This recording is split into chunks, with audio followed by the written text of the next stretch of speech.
Ah, paano mo mapanatili ang focus sa pag-aaral kahit may feelings involved? Nanonood ako kay Riri. Sana As a hindi ako human being, makaiyak. a normal... Kasi minsan nakaiyak ako sa kadalasan. Ano po kuya, as a human being, normal lang po talaga na umibig, especially sa ganitong edad, teenager. Pero para sa akin kuya, as long as po na mapipigilan ko pa po na hindi po muna pumasok sa mga ganyang bagay, hindi pa po talaga kuya, kasi marami pa po akong pangarap.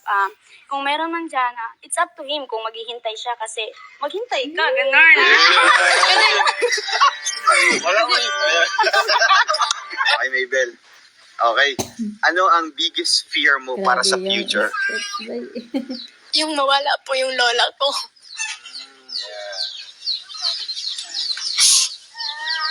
Gusto ko po kasi na pag nakamit ko na yung pangarap ko, gusto kong ipadama sa kanya yung buhay na hindi Bibiloy? No. kagaya ng buhay namin noon. Gusto ko po na matulungan siya po. Gusto ko po makasama siya sa pag-graduate ko po. Pagkamit ko po sa pangarap ko, gusto ko po sa mga successful days ko po. Nandyan po siya sa tabi ko dahil she's the one na nag-alaga po sa akin na bata pa po ako. And then, there's a lot of trials that we face together, and then I am very thankful to her dahil kung wala siya po na nag-alaga sa akin noon, I am not here now.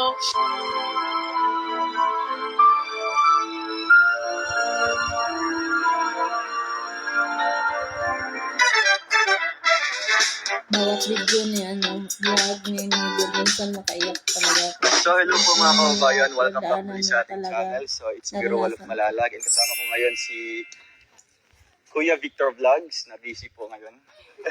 So, nagpe-prepare na po siya ng mga questions para sa ating scholars. So, ngayon po ay, kumbaga, minsang opportunity po ngayon na mag-meet po yung tatlo. Pinagdaanan ko So, yung ginarap ko po yung mga opportunity para pinagdaanan ng mga bata makausap ko, sila kaya ng, pinapanood ko kumbaga, heart to palagi. heart. Kaya Kumbaga, nga meron lang kami itatanong sa inyo. sa sa gitna ng Talagang kanilang sagutin nyo na, mensahe ay kumbaga, naiyak ako. galing sa puso, yung totoo. Diba? So, Hindi ko ito naman ay walang hinihind cut, pero nanonood hindi ko siya ako edit sa na kanila. video. Pawang ano lang, kwentuhan. Parang labasan lang ng mga thoughts, opinion. Kumbaga, sa loobin at syempre, kung ano yung nasa puso nyo talaga, no? So, i-release nyo dito sa vlog na ito. Ready na kayo? Alam kong ready na yan. Ha? Napakagaling naman ito. So, mag-hello muna kayo from Christine. Meron pala kayo dyan. Mag-hello ka sa mga viewers natin. Hello po, good afternoon sa mga viewers namin dyan. Luis. Hello po, good afternoon po sa lahat. Hello po everyone, good afternoon po. Ayan, kasama natin yung 3 scholars natin, no? Jingjing, Christine, and Maybel.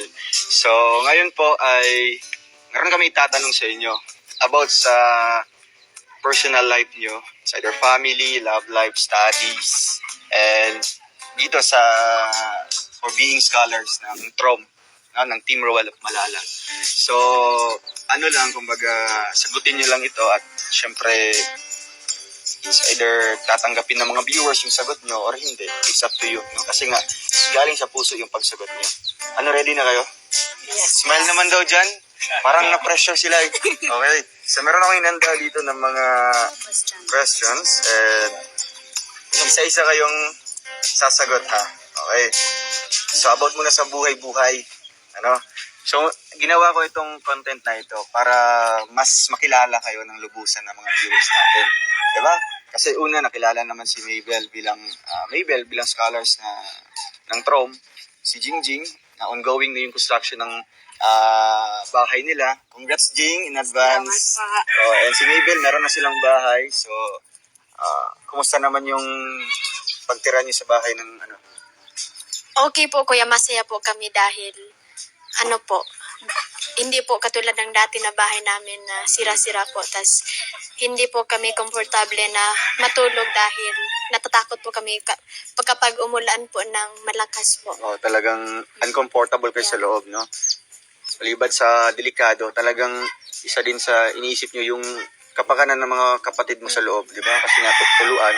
Eh, syempre, congratulate din natin si Christine sa successful serye ng Christian. Kamusta naman, Christine, yung isa ka sa naging main character talaga ng Christian?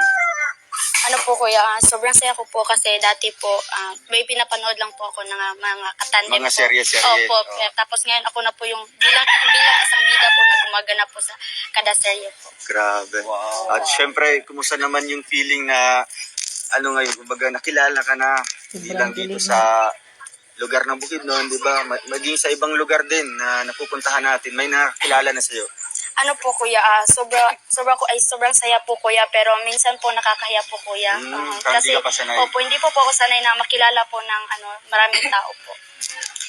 Sa ano lang yan, i-embrace mo lang yung nangyari ngayon, yung situation mo, kasi nga, ito na yung reality, di ba? Nakilala ka na, at mas gagalingan nyo pa, no? Sa kanya-kanyang buhay nyo. Okay, ano lang yan, warm up lang muna yan, ha? So ito na talaga yung mga tanong, no? About sa buhay, una si Mabel ang sasagot. Para sa'yo naman, Mabel, sino ang pinakamalaking inspirasyon mo at bakit? It's either family or depende sa'yo. Nakitaan mong siya yung naging role model or inspiration mo kung bakit ka nagpupursue sa buhay. Noon pa po, kuya, yung inspirasyon ko na po talaga ay yung mga kasamahan ko po na katutubo. Okay. Ang role model po na gustong-gusto ko po ay yung si Bai Irene Panjan, which is the IPMR sa Valencia City po. She's a teacher and siya yung nangunguna sa mga manobo dito sa Valencia ngayon po. And I wanna be like her one day. Grabe, ano? So, nakitaan mo siya bilang a good inspiration, influencer para sa'yo. Na someday, na magiging ganun ka rin sa kanyang, sa kanyang nakamit na achievements. Diba? So, walang imposible, Mabel. At alam ko, kayang-kaya mo yan. No? Siyempre, si Jingjing naman, sino ang pinakamalaking inspirasyon mo at bakit? Either family or yung kakilala mo na hinahangaan mo talaga? First ko pong hinahangaan po yung family ko. Nagbigay ng lakas ng loob po sa buhay ko. Oh my gosh, parang na-touch lang po ako kasi po nami-miss ko po sila. Kaya maraming salamat po talaga kasi meron pong nagbibigay sa mga payo po sa akin. At kakayanin ko po iyon. Salamat po. Ayun. So, kumbaga, bali, emotional si Jingjing, ano? At syempre, alam ko, Jing, na talagang you have your own strategy kung paano magdiskarte, magsumikap sa buhay. And syempre, yung mga naririnig mong mga advices, it's up to you kung tatanggapin mo. Diba? I-embrace mo or i-reject mo. Kasi ang totoong realidad ng buhay ay kung paano ka dumiskarte ng sarili mo, no? Yung mga payo sa iyo, bonus na lang 'yan, no? Kumbaga magsisilbing torch mo, no? Magsisilbing kumbaga liwanag mo na susundin mo ba or hindi. So, ganun yun, Jing, no? At niniwala akong malayo pa yung mararating mo. Diba? Kasi nga grabe yung positivity mo sa buhay. Diba? So, last si Christine. Ulitin ko yung tanong. Parang, siya. Seryoso naman. Okay. Sino ang pinakamalaking inspirasyon mo sa buhay at bakit? Sa totoo lang po, hindi po ito pakitang loob po, pero ang pinakamalaking inspirasyon ko po sa buhay is ikaw po, Kuya Rowel. Kasi po, kung titignan po natin, ikaw po ay nasa mataas na naranggo kasi po ikaw ay nakapagtapos na ng pag-aaral. Ngunit pinili mo pa rin po na mag-charity vlog. Alam ko pong mahirap iyon. Sa likod po ng kahirapan na umakyat sa bundok, Tama.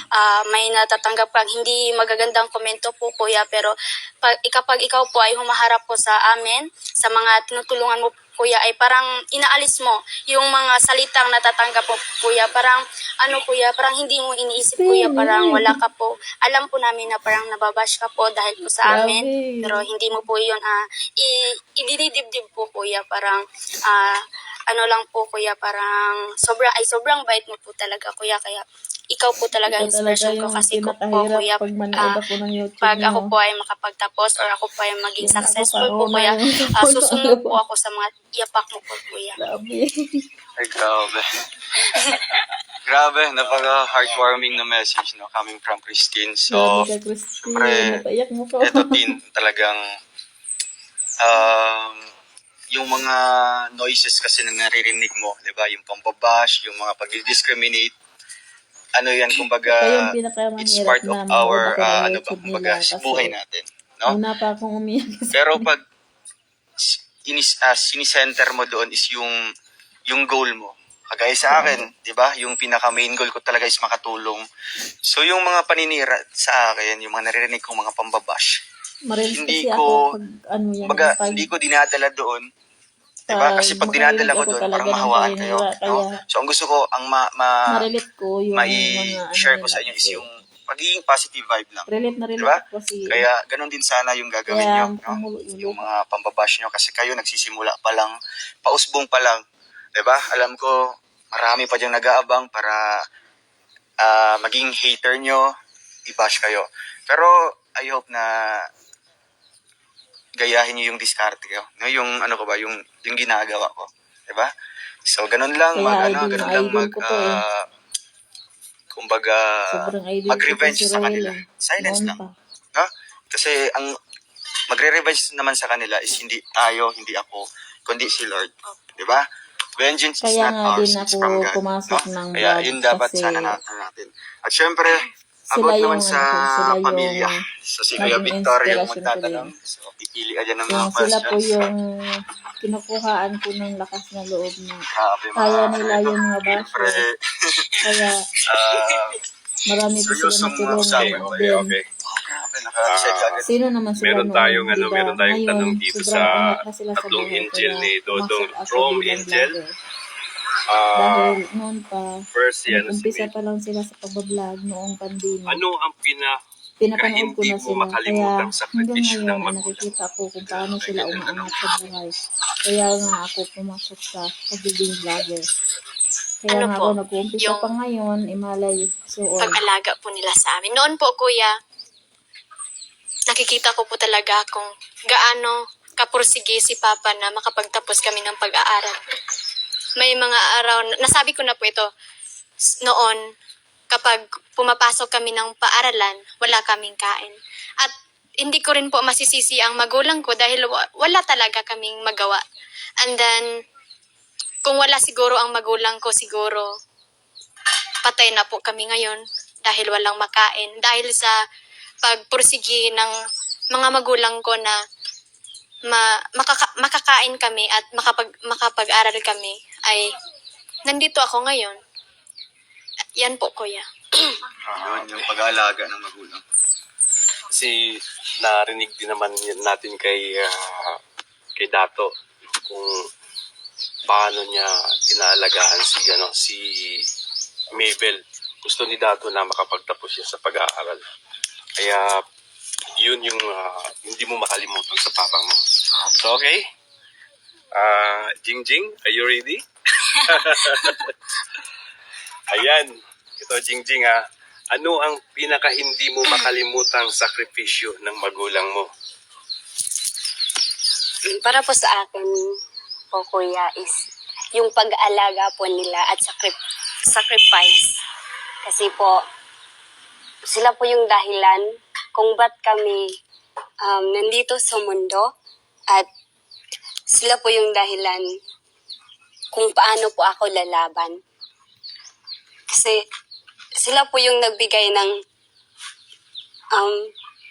pagmamahal ng walang makabigay na iba. Sila po yung